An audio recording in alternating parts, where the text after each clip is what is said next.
하나님 말씀 느헤미야 12장 31절에서 47절입니다. 구약 성경 746면입니다.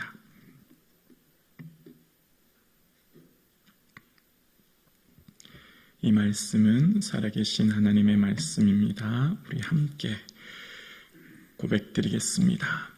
이에 내가 유다의 방백들을 성벽 위에 오르게 하고 또 감사 찬송하는 자의 큰 무리를 둘로 나누어 성벽 위로 대오를 지어 가게 하였는데 한 무리는 오른쪽으로 분문을 향하여 가게 하니 그들의 뒤를 따르는 자는 호세야와 유다 지도자의 절반이요 또 아사랴와 에스라와 무술람과 유다와 베냐민과 스마야와 예레미야이며 또 제사장들의 자손 몇 사람이 나팔을 잡았으니 요나단의 아들 스마야의 손자 마따냐의 증손 미가야의 현손 삭굴의 5대손 아삽의 6대손 스가랴와 그의 형제들인 스마야와 아사렐과 밀랄렐과 길갈레와 마에와 느다넬과 유다와 하나니라 다 하나님의 사람 다윗의 악기를 잡았고 학사 에스라가 앞서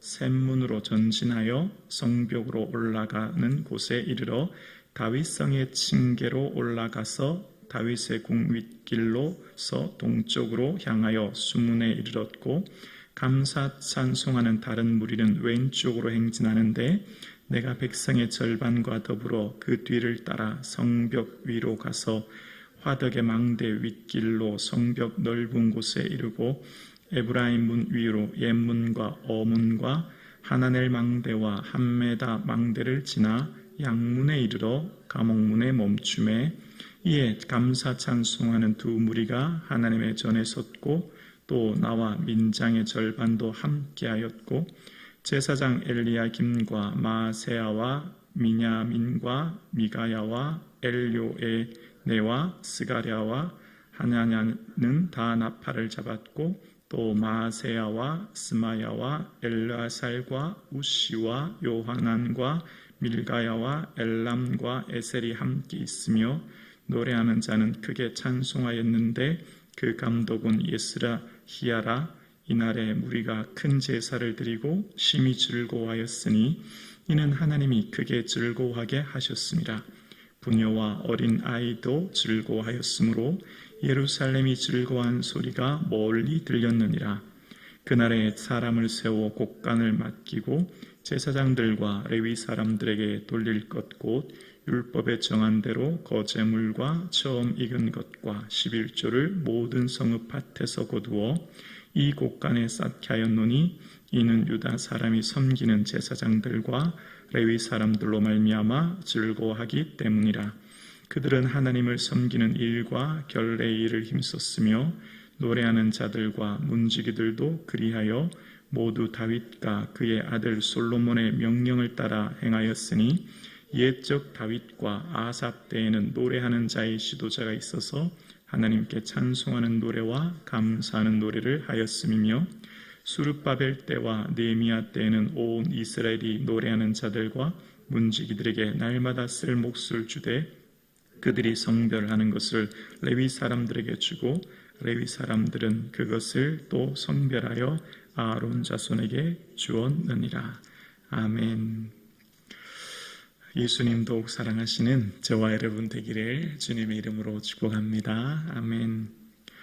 느헤미야의 사역, 자신의 전 생애를 들여서 헌신한 느헤미야 이 성벽 공사, 이제 그 마침 단계에 이르렀습니다.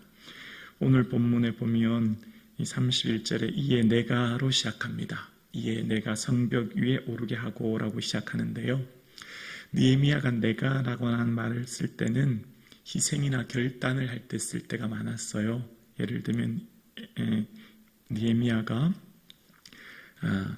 페르시아 왕 앞에 나아갈 때라든지 자신이 총독의 녹을 받지 않을 때라든지 아니면 백성들에게 이자를 받지 않도록 독려할 때라든지 창과 활을 들고 성을 지키게 한다든지 이런 내 자신의 결단 혹은 유다 민족에 대한 결단을 하게 할 때 내가라는 말을 썼는데요. 사람들에게 앞서서 헌신과 수고를 하게 하였을 때 이런 표현을 썼어요. 그때 느헤미야의 마음이 참 부담스럽고 힘들었을 거예요. 왜냐하면 자신의 희생을 동반한 이웃의 희생을 동반해왔기 때문이에요. 근데 오늘은 이제 그런 희생이나 결단의 내용이 아니라 이제 오늘 내가라는 표현은 하나님을 높이는, 하나님을 찬송하는 표현이기 때문에 느헤미야가 참 기쁘고 즐거웠을 것이다, 이렇게 생각해 봅니다. 그러면서 이제 성벽 위에 올라가는데 평균 너비가 한 2.7m 정도 됐다고 합니다. 그러니까 두세 사람 정도가 걸어갈 수 있는 정말 견고한 성벽이 지어진 거죠. 한쪽 무리는 시계 반대 방향으로, 한쪽 무리는 시계 방향으로 감사와 찬송을 하면서 가는데, 레위 사람이 앞에 서고 백성의 지도자 그리고 나팔을 든 제사장이 그 뒤를 서면서 이제 감사 찬송하면서 성벽을 돕니다. 여러분, 감사 찬송했을 때 백성들의 마음이 어땠을까요? 또 느헤미야는 왜 감사 찬송을 하게 했을까요? 만약 그냥 성벽을 돌았으면 아마 서로가 서로를 향해서 서로 이렇게 얘기를 하면서 칭찬하지 않았을까 생각합니다. 여기는 김 집사님이 성벽 쌓았지, 여기는 이 장로님이 하실 때 하셨지요, 이러면서 서로가 서로를 얘기했을 텐데, 근데 찬송은 뭐죠? 이제 하나님을 높이는 거잖아요. 주님의 크고 위대하심을 내 영혼이 찬양합니다. 뭐죠? 다 하나님이 하셨습니다. 하나님, 이 성벽 공사 하나님이 하셨습니다. 아마 다른 사람은 몰라도 예를 들어서 분문을 공사할 때, 옛문을 지날 때, 분문을 지날 때, 샘문을 지날 때 다른 사람은 몰라도 그 공사를 한 사람은, 김 장로님은, 김 집사님은, 박 권사님은 아마 알았을 거예요. 정말 이 공사 쌓을 때 얼마나 힘들었는데 하나님이 하게 하셨구나. 찬송은 뭐죠? 내가 한 것이 아니라 하나님 하셨고 하나님을 높여드리는 거죠. 다 하나님 하셨음을 고백하는 거예요.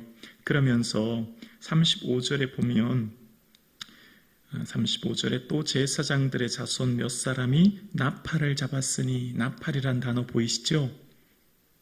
예전에 나팔을 불었을 때는 뭐죠? 대적이 왔을 때, 긴급한 위급한 상황일 때 나팔을 불면 급히 그쪽으로 모여서 방비하도록 할 때. 근데 지금 나팔은 뭐죠? 하나님을 찬양하는 나팔이 되었어요. 하나님의 은혜를 주시니 슬픔이 변하여 춤이 되게 해주실 줄로 믿습니다. 칼을 쳐서 보습은 쟁기거든요. 창을 쳐서 낫을 만들게 하리라고 하는 미가야 선자의 선언처럼 전쟁의 도구가 평화의 도구로 하나님 은혜 주셨더니 이제는 더 이상 적을 방비하는 일이 생기지 않는 하나님을 찬양하는 것으로 바꾸어 주셨습니다. 우리의 삶에도 하나님을 향한 은혜의 삶을 삶으로 이러한 우리의 마음이 슬픔이 변하여 춤이 되는 은혜가 있기를 주님의 이름으로 축복합니다. 그러면서 이제 느헤미야의 겸손을 엿볼 수 있는 대목이 있는데요. 36절을 보면 이런 내용이 나오죠. 그의 형제인 스마야와 아사렐과 밀랄레와 갈랄레와 마에와 느다넬과 유다와 하나니라 다 하나님의 사람 다윗의 악기를 잡았고, 학사 에스라가 앞서서 보이시죠? 여러분, 지금 이 성벽 공사 하기까지 다 누가 수고했어요? 다 느헤미야가 고생한 거잖아요. 먼 페르시아에서 왕의 허락을 받고 백성들을 설득시키고 공사하게 하고 다 사실은 느헤미야가 한 거예요. 0에서부터 100까지. 근데 지금 맨 앞에 누구를 세워요? 학사 에스라. 자신은 뒤로 빠지고, 어쩌면 성벽 봉헌식 모든 사람들이 주목하는 이런 자리에 자신이 쓰지 않아요. 에스라는 13년 전에 성벽 공사를 하려고 하였으나 시도했지만 실패하였고, 그 에스라가 앞서서 걸어갈 때 또 에스라 마음은 얼마나 기뻤을까요? 애쓰고 수고했지만 이루지 못했던 것을 이 느헤미야를 통해 했다고 하는 때 그 에스라의 마음이 얼마나 기뻤을까요?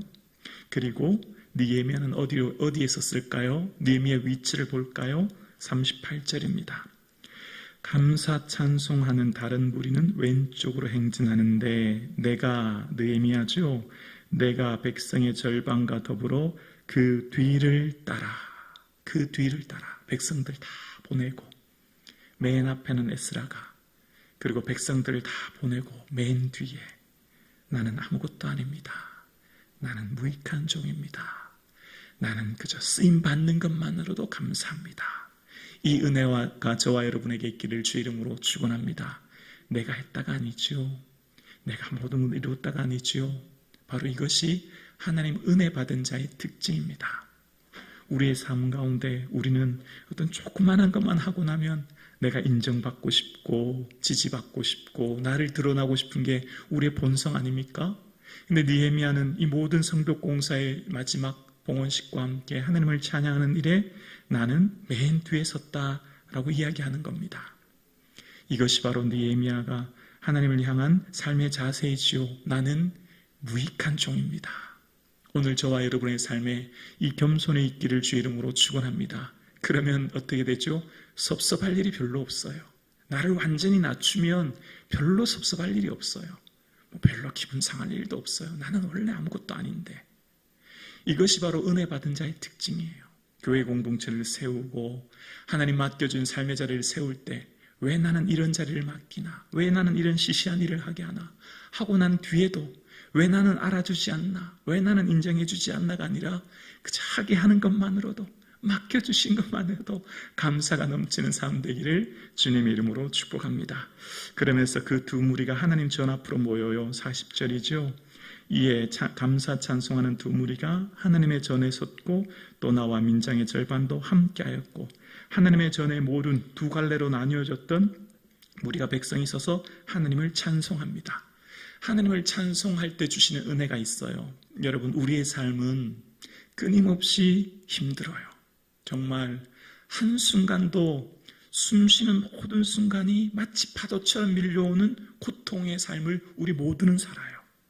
이렇게 힘들고 아픈 이 세상 가운데 우리의 삶 가운데 즐거움이 회복되는 방법이 뭔지 아세요? 어떻게 하면 하나님께서 주시는 즐거움이 회복될까요? 너무 지치고 힘든 인생에게 지금 이스라엘 백성들이 뭐 했죠? 감사 찬송했어요. 감사 찬송은 뭐죠? 다 하나님 하셨습니다. 지금 내게 생명 주시고 내 시간 주시고 내 삶을 주신 하나님 감사합니다. 그 고백이잖아요. 그 고백했더니 그 결과가 어떻게 될까요? 43절이에요. 43절에 보면 우리 이 본문을 함께 고백할까요? 이날에 무리가 큰 제사를 드리고 심히 즐거워하였으니 이는 하나님이 크게 즐거워하게 하셨습니다. 부녀와 어린 아이들도 즐거워하였으므로 예루살렘이 즐거워하는 소리가 멀리 들렸느니라. 아멘.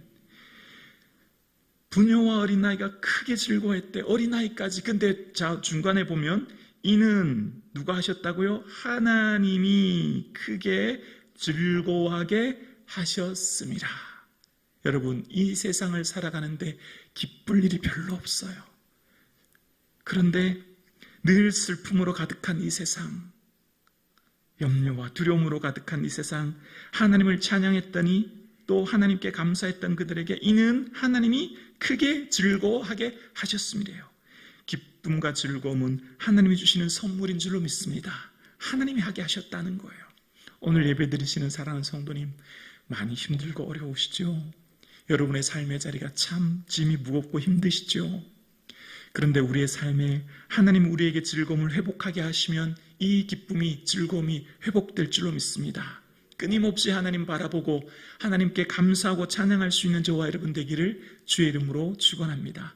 찬송을 부르든지 듣든지, 뭐라고요? 찬송을 부르든지 듣든지 우리 마음의 파도처럼 밀려오는 수많은 세상 소리에 내 마음이 점점 질식해 갑니다. 고통스러워 가요. 어떻게 할 줄을 모르겠어요. 너무 괴로워서. 찬송을 듣든지 부르든지 찬송과 함께 주님을 바라보고 주님을 묵상할 때 주시는 그 즐거움이 회복되는 이 하루 되기를 주의 이름으로 축원합니다. 그럴 때 지금 백성들의 삶은요, 예루살렘에 아직 가옥도 제대로 마련되지 못했고요, 페르시아의 중대한 흉년으로 인해서 많은 세금도 내어야 하고요, 또 여러 가지 삶의 자리가 어려워요. 근데 은혜 받았더니 나타나는 특징이 뭘까요? 은혜 받으면 하나님의 성전을 귀히 여기죠. 그리고 성전에 예물을 드리게 됩니다.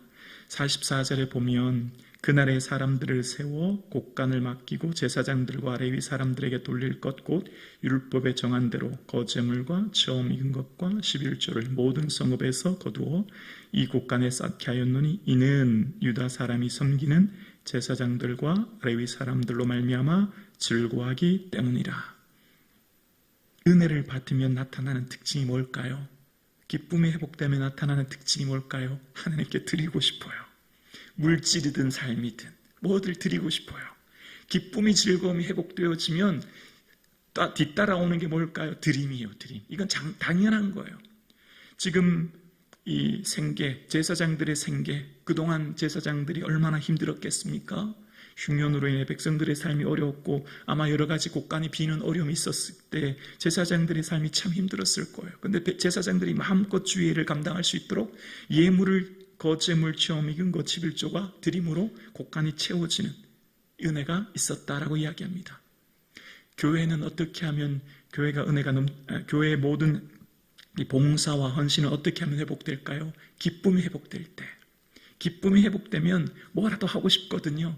이것이 특징이에요. 우리의 삶에 은혜 받은 자의 특징은 바로 하나님을 향한 드림의 삶을 살게 되지요. 은혜 받지 못하면 어떻게 되지 아세요? 은혜 받지 못하면 은혜 받은 사람의 특징은 내가 받은 것만 기억나요. 하나님이 내게 주신 것, 이웃이 내게 준 게 기억나요. 나 같은 자에게 이런 은혜 주셨구나. 근데 은혜가 떨어지면요, 약해지면요, 내가 준 것만 생각나요. 내가 헌신한 것만 생각나요. 그래서 엄청 섭섭해요.